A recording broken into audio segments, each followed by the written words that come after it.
Hello aspirants, स्वागत है आप सबका आज की वीडियो में। आज हम पढ़ेंगे 10 दिसंबर 2022 के करंट अफेयर्स। तो जल्दी से निकालें अपना पेपर पेन एंड करें वीडियो के साथ साथ में ही अपनी नोट्स मेकिंग स्टार्ट। आज का फर्स्ट न्यूज है world's strongest passport list released. एक रैंकिंग आप समझ सकते हैं, एक लिस्ट आप समझ सकते हैं कि रिलीज की गई है रिसेंटली। क्या नाम है उसका? वर्ल्ड की स्ट्रॉन्गेस्ट पासपोर्ट्स की लिस्ट। ठीक है, किसने रिलीज की है? आर्ट एंड कैपिटल ने रिलीज की है। अब ये जो रैंकिंग है, ये जो लिस्ट रिलीज हुई है, इसके हिसाब से सबसे स्ट्रॉन्ग पासपोर्ट कौन सी कंट्री का है? तो वो टॉप पे यानी जो कंट्री है, यानी जिस कंट्री का सबसे स्ट्रॉन्गेस्ट पासपोर्ट है, वो है यूएई, यूनाइटेड अरब अमीरात। इंडिया का रैंक कौन सा है? क्वेश्चन ये आता है, क्योंकि आप कोई भी रैंकिंग पढ़े, आप कोई भी इंडेक्स पढ़े, आपने इंडिया का रैंक जानना है, टॉप पे है कौन वो जानना है। ठीक है, तो इंडिया का रैंक इसमें रहता है 87 एंड लास्ट पोजीशन पे है अफगानिस्तान। राइट, चलिए अब सेकंड पॉइंट की तरफ चलते हैं। अभी 2-3 जो है यहाँ पे रैंकिंग से आज हम डिस्कस करेंगे। सबसे पहले सेकंड पॉइंट आता है world's 100 most powerful women's list release. एक और लिस्ट रिलीज की गई है, फोर्ब्स ने जो है वो रिलीज की है। क्या नाम है उस लिस्ट का, रैंकिंग का? वर्ल्ड की सबसे ज्यादा 100 सबसे ज्यादा पावरफुल महिलाएं। ठीक है, तो रैंक 36 है हमारा फाइनेंस मिनिस्टर निर्मला सीतारमन का। अब आप समझ रहे हैं कि 100 मोस्ट पावरफुल वुमेन वर्ल्ड में कौन है, उनकी एक रैंकिंग रिलीज की गई है। तो उसमें टॉप में इंडिया से जो है वो है हमारी फाइनेंस मिनिस्टर निर्मला सीतारमन, लेकिन रैंक है उसका 36। इंडिया से वो फर्स्ट पोजीशन में है, बट ओवरऑल वर्ल्ड में उनका रैंक है 36। समझने की कोशिश कीजिएगा। रैंक 53 है रोशनी नडार का एंड रैंक 54 है मधाबी पुरी, जो कि सेबी की चेयरपर्सन है। सेबी क्या है? Security and exchange board of India. Right, तो इस तरह के क्वेश्चंस बहुत ज्यादा इंपॉर्टेंट होते हैं एग्जामिनेशन पॉइंट ऑफ व्यू से। ठीक है, चलिए वीडियो का कंटेंट अच्छा लगे तो लाइक जरूर कीजिएगा। एंड अब पढ़ते हैं आज का third point, India in equality report 2022 digital divide. अब ये भी एक रिपोर्ट है, रिलीज की गई है। किसके द्वारा रिलीज की गई है? ऑक्सफैम इंडिया के द्वारा रिलीज की गई है। तो आप समझ रहे हैं कि इंडिया में कुछ इक्वालिटी से रिलेटेड कुछ रिपोर्ट है और उसमें कुछ डिजिटल डिवाइसेस का मेंशन है ना? नाम से आप आइडिया लगा सकते हैं। तो इस रिपोर्ट में क्या जानने वाली बात है उसके बारे में हल्का सा जान लेते हैं। तो इसमें है कि इन 2021 की बात की गई है, 2021 की स्टडी की गई है। उसके हिसाब से बताया गया है that 61% of man and 31% of the women owned mobile phones. इतनी भी इंपॉर्टेंट तो नहीं है, बट फिर भी इंटरेस्टिंग है। 2021 के हिसाब से सर्वे किया गया है। तो अगर 100 पुरुष हैं तो उसमें से 61 जो पुरुष हैं उनके पास क्या है? मोबाइल फोन है। अगर 100 वुमेन है, 100 महिलाएं हैं, तो उनमें से 31 के पास मोबाइल फोन है। ठीक है, तो मतलब डिजिटल डिवाइसेस, मोबाइल फोन कितनी वुमेन जो है वो ओन करती है, कितने मैन ओन करते हैं, उसके बारे में यहाँ पे बताया गया है। फाइन, अब पढ़ते हैं आज का fourth point. So let me adjust the space first. Okay, so fourth point है ग्लोबल वाटर रिसोर्सेज रिपोर्ट 2021 की global water resources report release की गई है। इसका फर्स्ट एडिशन है, मतलब पहली बार ये रिपोर्ट इस तरह की रिलीज की गई है। इसके बारे में हम ऑलरेडी भी डिस्कशन कर चुके हैं, बट यहाँ पे एक और पॉइंट हमें पढ़ने वाला मिला है, तो इसलिए मैंने इसका दूसरी बार जिक्र किया है। सो याद रखना है, पहला एडिशन है ग्लोबल वाटर रिसोर्सेज रिपोर्ट का, WMO के द्वारा रिलीज की गई है। WMO क्या है? World meteorological organisation. नाउ इस रिपोर्ट ने क्या कहते हैं ना आउटकम दी है, या फिर रिजल्ट बताया, फिर कोई इंपॉर्टेंट चीज, इंपॉर्टेंट फैक्ट बताया हो, तो इस रिपोर्ट के हिसाब से around 3.6 billion people face inadequate access to water. इस रिपोर्ट के हिसाब से अभी भी दुनिया में इतने लोग हैं जिनके पास वाटर पीने की या कपड़े धोने, नहाने या जो भी है, वाटर की इनएडिक्वेट फैसिलिटीज है, प्रॉपर वाटर फैसिलिटीज उनको अवेलेबल नहीं है। ठीक है, चलिए अब थोड़ा सा WMO के बारे में जान लेते हैं कि WMO क्या है। World meteorological organisation. ठीक है, फुल फॉर्म तो आपको पता होनी चाहिए, जैसे हम WHO पढ़ते हैं, है ना, WTO पढ़ते हैं, तो वैसे ही है WMO, world meteorological organisation. It is a specialised agency of UN, United Nations की ही स्पेशलाइज्ड एजेंसी है। It was founded in 1950, formation year आपको पता होना चाहिए। Its headquarter is situated in Geneva, Switzerland, ये भी आपको पता होना चाहिए हेडक्वार्टर्स कहाँ पे है। मेंबर कंट्रीज कितनी है इस ऑर्गेनाइजेशन में? तो वो है 193 मेंबर कंट्रीज। और ये स्टडी क्या करते हैं? वर्ल्ड मीटेरोलॉजिकल ऑर्गेनाइजेशन मतलब एटमॉस्फेयर से रिलेटेड, क्लाइमेट से रिलेटेड स्टडी करते होंगे। तो यहाँ पे एटमॉस्फेरिक साइंस स्टडी करते हैं, क्लाइमेटोलॉजी, जियोफिजिक्स, हाइड्रोलॉजी मतलब वाटर से रिलेटेड। तो ये सारी चीजें यहाँ पे स्टडी की जाती हैं इस ऑर्गेनाइजेशन के अंडर। ठीक है, चलिए हमारा फर्स्ट पेज हो गया complete. Just let me know in the comment section कि आप लोग नोट्स बना रहे हैं या नहीं बना रहे हैं। प्लस ज्यादा टाइम ना वेस्ट करते हुए अब चलते हैं नेक्स्ट पेज की तरफ। आज का फिफ्थ पॉइंट है world's largest wind solar hybrid power company. पूरी दुनिया की सबसे बड़ी wind solar hybrid power company कौन बनी है? तो वो है अदानी ग्रीन एनर्जी लिमिटेड। अब इससे ज्यादा इसमें पढ़ने वाला कुछ नहीं था तो मैंने इनकॉर्पोरेट नहीं किया है। यहाँ पे मुझे 4-5 पॉइंट्स मिले हैं जो वन लाइनर्स हैं, तो वो मैंने एज इट इज यहाँ पे लिखी है। ठीक है, आज का सिक्स्थ पॉइंट है India will become 8th largest advertising market in 2023 by overtaking Brazil. इस लाइन का मतलब क्या है? एडवर्टाइजिंग मार्केट क्या होती है? जहां पे एडवर्टाइजमेंट्स जो है हर चीज के लिए ज्यादा रहती है ना। तो इंडिया जो है पूरी दुनिया में 8वीं सबसे बड़ी एडवर्टाइजिंग मार्केट बन जाएगी 2023 तक। और 8वीं पोजीशन पहले किसकी थी? ब्राजील की। तो ब्राजील को सरपास करेगी। ठीक है, नाउ ये चीज जो है एक्सपेक्टेशन है कि ऐसा हो सकता है। जो आजकल चल रहा है एडवर्टाइजिंग मार्केट में उसको स्टडी करके ये अंदाजा लगाया जाता है। ठीक है, तो एक तरह से हम कह सकते हैं कि ये फुल प्रूफ रिजल्ट नहीं कि ऐसा ही होना है, बट 90-95% चांसेस है कि ऐसा होगा। ठीक है, तो ये टाइम के साथ चेंज भी हो सकता है। 2023 तक देखते हैं कि क्या करंट अफेयर रहता है ना। तो ये जो एक्सपेक्ट किया गया है, ये जो रिपोर्ट है, this is according to group M's global end of year broadcast, right. और यहाँ पे एक और इंपॉर्टेंट बात आती है, वर्ल्ड्स लार्जेस्ट एडवर्टाइजिंग मार्केट। पूरी दुनिया की सबसे बड़ी एडवर्टाइजिंग मार्केट जो जहाँ एडवर्टाइजमेंट का ज्यादा ट्रेंड है वो कौन सी है? वो है यूएसए। ठीक है, चलिए वीडियो का कंटेंट अच्छा लगे तो साथ साथ में ही लाइक करते रहिएगा। आज का 7th पॉइंट पढ़ते हैं। एक न्यू अपॉइंटमेंट हुई है, chairman and MD of Bhavani. Bhavani के चेयरमैन एंड मैनेजिंग डायरेक्टर बने हैं। तो कौन बने हैं? वो है केवी सुरेश कुमार। और ये भवानी है क्या, ये भी तो पता होना चाहिए। भारतीय नाभिकीय विद्युत निगम लिमिटेड। ठीक है, तो ये भी वन लाइनर क्वेश्चन है, इसके बारे में ऐसे और कुछ पढ़ने की जरूरत नहीं है। ठीक है, चलिए चलते हैं नेक्स्ट पॉइंट की तरफ। 8th पॉइंट हमारा आता है Diwali power of one 2022 awards. अब ये अवार्ड का नाम है, तो ये अवार्ड कहाँ पे ऑर्गेनाइज करवाया गया, कहाँ पे दिए गए? Organised in New York. न्यूयॉर्क में ये जो है ये अवार्ड्स दिए गए हैं। Also known as Oscars of diplomacy. Diplomacy, Oscars of diplomacy के नाम से भी ये जाने जाते हैं। एस्टेब्लिश किसने किया है इन अवार्ड्स को? Established by Diwali foundation USA. ठीक है, अवार्ड्स का नाम क्या है? Diwali power of one 2022 establish किया गया है दिवाली फाउंडेशन यूएसए के द्वारा। और इसके बारे में हम थोड़ा सा जान लेते हैं कि क्यों दिए जाते हैं। Given for efforts in working towards a peaceful and secure world.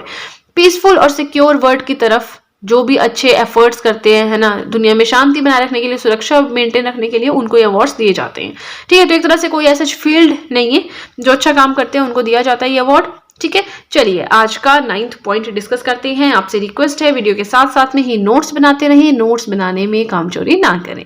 चलिए 9th पॉइंट आज का पढ़ते हैं। India will provide technical support to increase milk production too. मतलब इंडिया जो है टेक्निकल सपोर्ट प्रोवाइड करवाएगा, सहायता प्रोवाइड करवाएगा कौन सी कंट्री को, ताकि वहां पे मिल्क प्रोडक्शन जो है इंक्रीज की जा सके। तो इंडिया कौन सी कंट्री को टेक्निकल सपोर्ट प्रोवाइड करवाएगा? क्वेश्चन आपका ये है। वो करवाएगा श्रीलंका को। खोलिए अपना मैप, ऑक्सफोर्ड एटलस, या फिर सामने मैप रखा है वो देखिए। देखिए श्रीलंका कहाँ पे है, श्रीलंका और इंडिया को कौन से स्टेट जोड़ती है, ये सब चीजें थोड़ी सी स्टडी करें। श्रीलंका से एक हीरोइन, एक एक्ट्रेस भी है यहाँ पे इंडिया में, बॉलीवुड में, जो काफी ज्यादा फेमस हुई थी एक टाइम पे, अब तो नहीं, बट एक टाइम पे सॉन्ग्स वगैरह काफी आए थे। तो थोड़ा सा इस तरह से रिलेट करने की कोशिश करें, है ना, क्योंकि मैप के थ्रू हमें चीजें ज्यादा याद रहती हैं। ये अदरवाइज तो ये पढ़ना, ये सब तो रटिफिकेशन होता है, अभी पढ़ेंगे 1-2 हफ्ते के बाद भूल जाएंगे, है ना। मैप के थ्रू पढ़ेंगे तो थोड़ा याद भी रहेगा कि अच्छा इंडिया में तो मिल्क प्रोडक्शन अच्छी है, लेकिन साथ में श्रीलंका में नहीं है मिल्क प्रोडक्शन अच्छी, तो वहां पे हेल्प करेगा इंडिया, बस। ठीक है, साथ में कैपिटल देख लें, करेंसी देख लें, और कुछ इंपॉर्टेंट फेमस पॉइंट लगता है तो वो देख लें। नाउ जो ये टेक्निकल सपोर्ट प्रोवाइड करवाएगा, तो इंडिया में थोड़ा पूरे हर कोई इंडस्ट्री प्रोवाइड करवाएगी, है ना। तो वो कोई बॉडी या ऑर्गेनाइजेशन या इंस्टीट्यूट होगा, जैसे यहाँ पे एनडीडीबी की बात की गई है, नेशनल डेयरी डेवलपमेंट बोर्ड, ये हेल्प करेगा। प्लस अमूल ब्रांड की कुछ इसके अंडर मार्केट्स हैं वो हेल्प करेंगे। ठीक है, इसी के साथ इंडिया के बारे में एक इंपॉर्टेंट पॉइंट है जानने वाला, largest producer of milk in the world. पूरी दुनिया में मिल्क प्रोडक्शन में सबसे ज्यादा टॉप पे या सबसे ज्यादा अच्छा प्रदर्शन किसका है? इंडिया का है। मिल्क प्रोडक्शन, व्हाइट रेवोल्यूशन, ये सब तो हम ऑलरेडी पढ़ चुके हैं। ग्रीन रेवोल्यूशन, व्हाइट रेवोल्यूशन, इनकी पूरी कहानियां हम इकोनॉमिक्स में पढ़ चुके हैं। ठीक है, चलिए आज का 9th पॉइंट भी हो गया कंप्लीट। अब चलते हैं 10th पॉइंट की तरफ। 5th addition of EU. EU क्या है? European Union and India competition week. इसका 5वां एडिशन हुआ है। ईयू इंडिया कॉम्पिटिशन वीक का कहाँ पे हुआ है? न्यू दिल्ली में हुआ है। ठीक है, चलिए, इसी के साथ हमारा सेकंड पेज भी हो गया कंप्लीट। तो देखिए, आज हमें टोटल 21 पॉइंट्स डिस्कस करने हैं, तो एक तरह से आपकी half of the video complete हो गई है। सो वीडियो का कंटेंट अच्छा लगे तो लाइक जरूर कीजिएगा। एंड आगे चलने से पहले आपको एक चीज बताना चाहूंगी, अगर अब आप चाहें तो मेरे हैंड रिटन नोट्स को परचेज भी कर सकते हैं। नोट्स परचेज करने का लिंक डिस्क्रिप्शन बॉक्स में दिया है, तो जल्दी से डिस्क्रिप्शन बॉक्स में जाएं और चाहे तो मेरे नोट्स आप अभी के अभी परचेज कर सकते हैं। फाइन, ज्यादा टाइम ना वेस्ट करते हुए अब चलते हैं नेक्स्ट पेज की तरफ। आज का 11th पॉइंट है SAARC charter day. SAARC charter day कब मनाया जाता है? 8 दिसंबर को मनाया जाता है।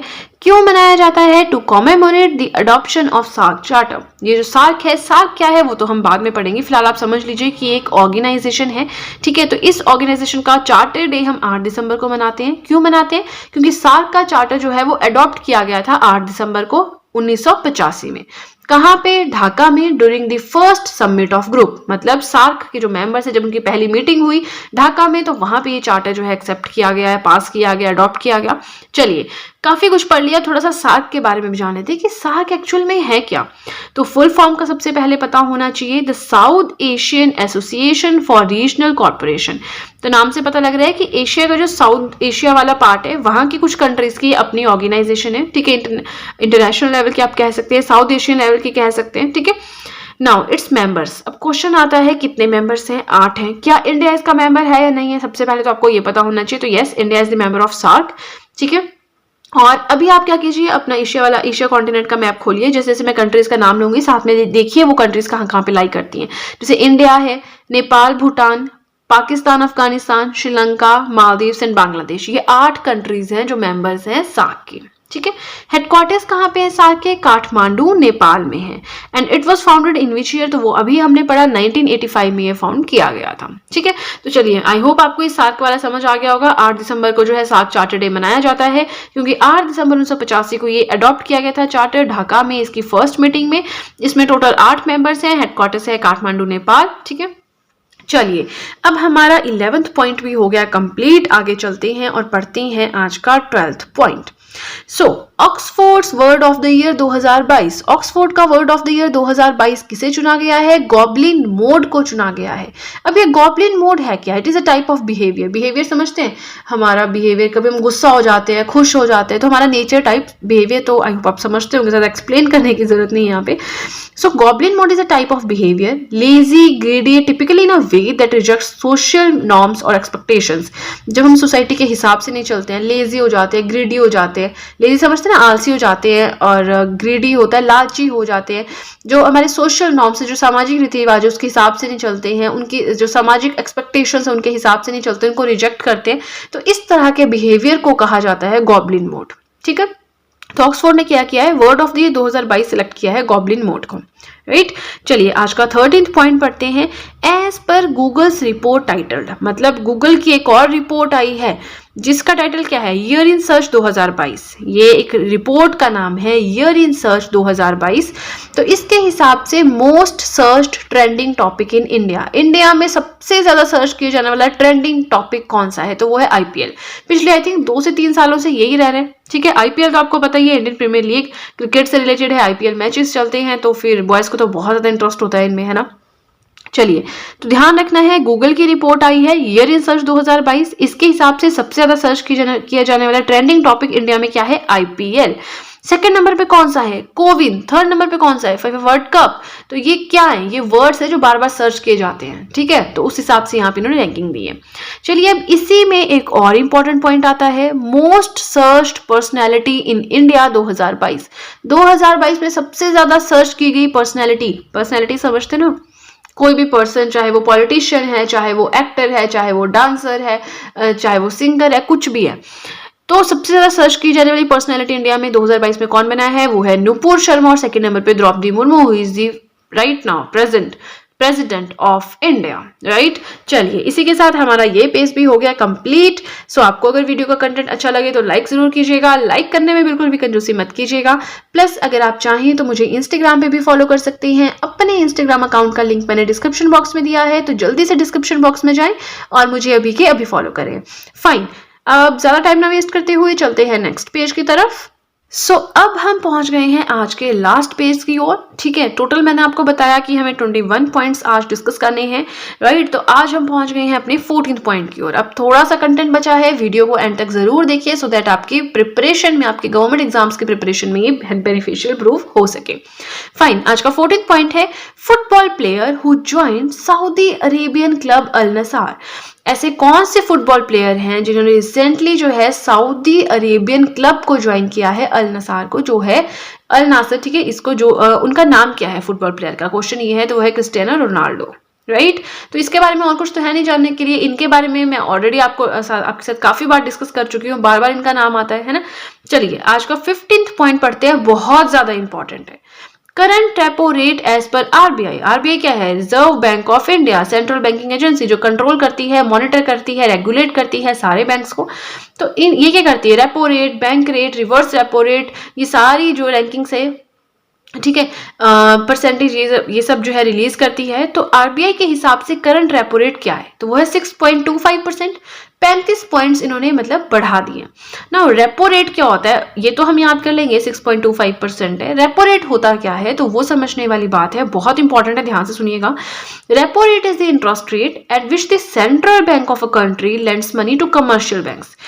अब क्या होता है, मान लीजिए कोई भी बैंक है, जैसे कि आपका कैनरा बैंक हो गया, बैंक ऑफ बड़ौदा हो गया, यूनियन बैंक हो गया, पंजाब नेशनल बैंक हो गया, कोई भी बैंक हो गया। अगर किसी बैंक के पास अपने रिजर्व कम हो जाते हैं, क्योंकि होता है ना कोई कुछ परसेंट रखना पड़ता है बैंक में, है ना, कोई आ गया एकदम कस्टमर ज्यादा पैसे मांग लिए, फिर तो इनको कुछ परसेंटेज रखनी पड़ती है in the form of cash.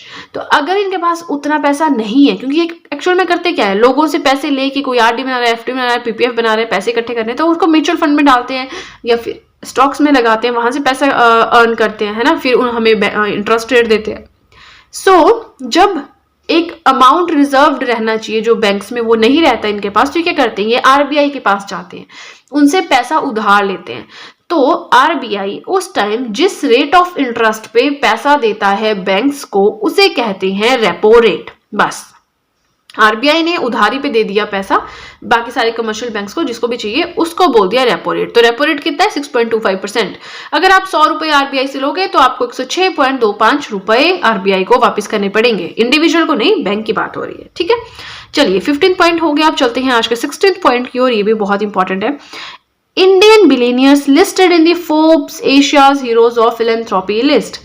ये एक लिस्ट रिलीज हुई है, इसमें कितने इंडियन बिलियनियर्स शामिल है? क्वेश्चन पहला ये आएगा। 3 इंडियन बिलियनियर्स शामिल हैं, क्या क्या नाम है उनका?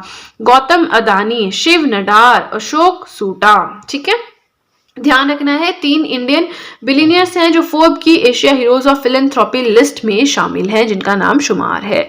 चलिए ये भी हो गया। अब हम पढ़ते हैं आज का 17 पॉइंट। तो देखिए सारे छोटे छोटे पॉइंट्स हैं, सारे इनमें ज्यादा इंपॉर्टेंट नहीं है, तो फिर ज्यादा मैंने एक्सप्लेन भी नहीं किया है। आज का 17 पॉइंट है 2022 prime minister's prize for excellence in science teaching in secondary schools in Australia is given to. समझ रहे हैं, 2022 का प्राइम मिनिस्टर प्राइज ऑस्ट्रेलिया में दिया जाता है। क्यों? उन टीचर्स को जो एक्सीलेंस मतलब साइंस की टीचिंग में सेकेंडरी स्कूल में बहुत अच्छा पढ़ाते हैं उनको। तो वो किसको दिया गया है? वीना नैयर को दिया गया है। She is an Indian origin personality. ठीक है, टीचर है वहां पे, सेकेंडरी स्कूल में साइंस पढ़ाते हैं, तो इनको ये अवार्ड दिया गया है। बहुत इंपॉर्टेंट क्वेश्चन है, इस तरह के अवार्ड्स आते हैं, क्योंकि इस तरह के अवार्ड्स आपको जो मैगजीन्स होती है कई बार वो कवर नहीं कर पाती है, तो फिर क्वेश्चन आ जाता है, तो हमें पता होना चाहिए। ठीक है, चलिए 18th पॉइंट आज का, acting chief justice of Jammu and Kashmir high court. Acting क्या होता है कि जब तक कोई परमानेंट नहीं बनता तब तक एक्टिंग बना देते हैं। एक्टिंग चीफ जस्टिस हो गया, एक्टिंग प्रेसिडेंट हो गया, एक्टिंग वाइस प्रेसिडेंट हो गया, है ना, जब तक कि प्रॉपर जो है कोई पर्सन नहीं अपॉइंट होता तब तक। तो उसी तरह से acting chief justice Jammu and Kashmir high court के कौन बने हैं? वो है जस्टिस ताशी रब्स्टन। 19th पॉइंट आता है, India coal production has increased by 66% in last 1 year. तो ये तो समझाने की जरूरत नहीं है, भारत देश में जो कोयले की प्रोडक्शन है वो 66% बढ़ गई पिछले 1 साल में, 2022 में एज कम्पेयर टू 2021। 2021 के हिसाब से अगर हम इस साल की बात करें तो 66% कोल प्रोडक्शन इंडिया में बढ़ गई है, राइट। चलिए आज का 20th पॉइंट पढ़ते हैं, ये भी बहुत इंपॉर्टेंट है। आज तो बहुत इंपॉर्टेंट पॉइंट्स यहाँ पे डिस्कस हो रहे हैं। World bank financial year 2023। अब वर्ल्ड बैंक ने क्या किया है, फाइनेंशियल ईयर 2023 के लिए इंडिया का estimated GDP growth forecast release किया है और वो एक्सपेक्ट किया है टू बी 6.9%। समझ रहे हैं, वर्ल्ड बैंक ने कहा है कि फाइनेंशियल ईयर 2023 में इंडिया का जो जीडीपी होगा एक्सपेक्टेड वो 6.9% के अराउंड होगा। फाइन, आज का last point, spotlight award. Spotlight award कहाँ पे दिया गया है? एट हॉलीवुड क्रिटिक्स एसोसिएशन, यहाँ पे दिया गया है। किसे दिया गया है? RRR, ट्रिपल आर के बारे में हमने पढ़ा भी था। इसके जो डायरेक्टर हैं SS राजामौली, ये एक फिल्म है, मूवी का नाम है RRR, ठीक है। इसके जो डायरेक्टर हैं SS राजामौली, इन्हें बेस्ट डायरेक्टर अवार्ड मिला है eight New York film critics circle, ठीक है। चलिए, इसी के साथ हमारे आज के करंट अफेयर्स हो गए कंप्लीट। आई होप आपको वीडियो अच्छी लगी हो। अगर आपको वीडियो अच्छी लगी है तब तो आपको बहुत ही ज्यादा अच्छे से पता है कि क्या करना है। जल्दी से कर दीजिए चैनल को सब्सक्राइब, बेल आइकन को कीजिए प्रेस, सो दैट मैं जैसे कोई वीडियो अपलोड करूं सबसे पहले नोटिफिकेशन आपके पास पहुंचे। प्लस जो भी आपके फ्रेंड्स हैं जो भी गवर्नमेंट एग्जामिनेशन के लिए प्रिपेयर कर रहे हैं, उनके साथ भी मेरे चैनल का लिंक जरूर शेयर करें, so that in handwritten notes का उन्हें भी कुछ फायदा हो सके, राइट। तो चलिए फ्रेंड्स, आज के लिए इतना ही। आई होप आपने वीडियो के साथ साथ में ही नोट्स बनाए हैं। तो चलिए, अब हम मिलते हैं नेक्स्ट वीडियो में। नेक्स्ट वीडियो में हम नेक्स्ट डे के करंट अफेयर्स के बारे में पढ़ेंगे। तो तब तक आप थोड़ा पेशेंस रखें और अपने नोट्स को टाइम टू टाइम रिवाइज करते रहें। So that's it guys, and see you soon.